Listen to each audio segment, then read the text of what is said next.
Love Island is literally the perfect show for primates. And the worst part about it is that I actually can't stop watching it. So I watched my first episode of Love Island a few days ago. I'd heard people at my work talking about it.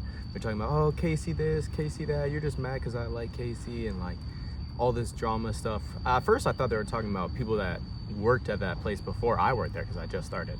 But nah, they were like, no, we're just talking about Love Island. I was like, bro, this is the most parasocial shit ever. Why do you even care what Casey does or doesn't do?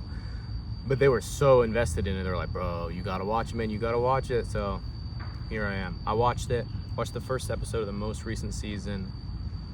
And man, when I tell you I literally felt like a gerbil, bro. This TV show is manufactured in a lab to be the most stimulating thing for people possible, bro.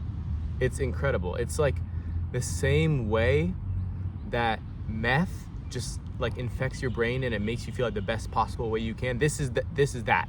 This is the TV show equivalent of meth.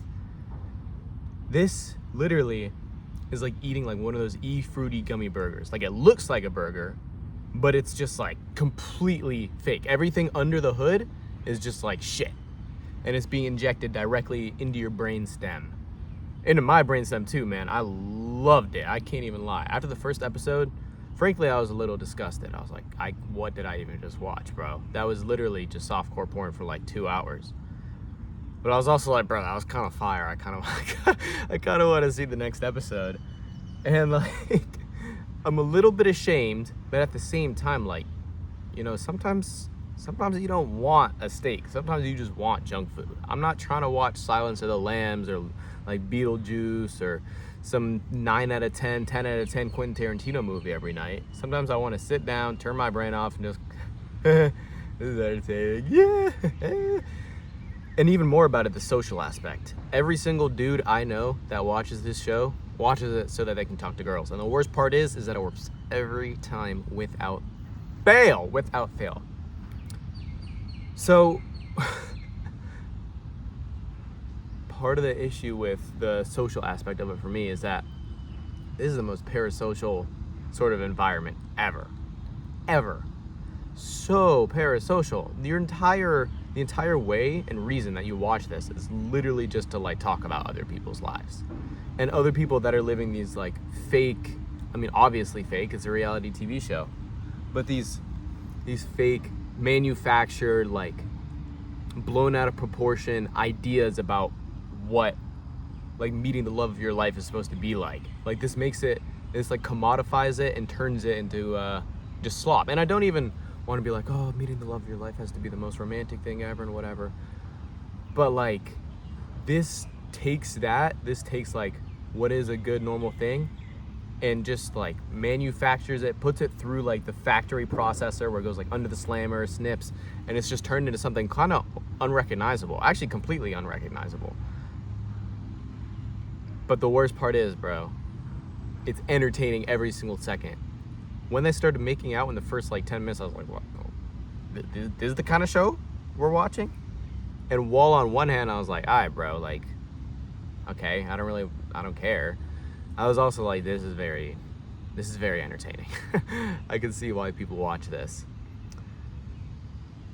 But man, I feel bad. It makes me feel like guilty. It's like a guilty pleasure to watch it for me.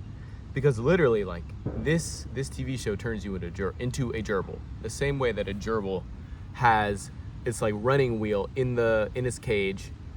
Like, technically you are running, but that's not really what the gerbil's supposed to be doing. Gerbil's supposed to be running in like fields or wherever gerbils live, but it's getting the same feeling as if it's running outside, even though it's just like a simulation. That is what Love Island is to the people that watch it. And before I watched it, I'd heard someone describe it as love porn for lonely people.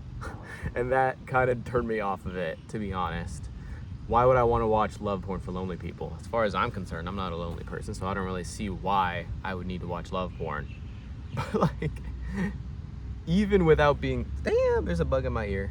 I am in rural Thailand, by the way. You know what, I should probably talk about this. I subluxed my shoulder while swimming. I was racing my friend. Come on, bro, so many bugs. I got to the end. I placed my hand on the ground in front of me, like that. Try to push myself up, and it knocked the humerus out of the shoulder joint. Anyway, makes me feel bad for watching it.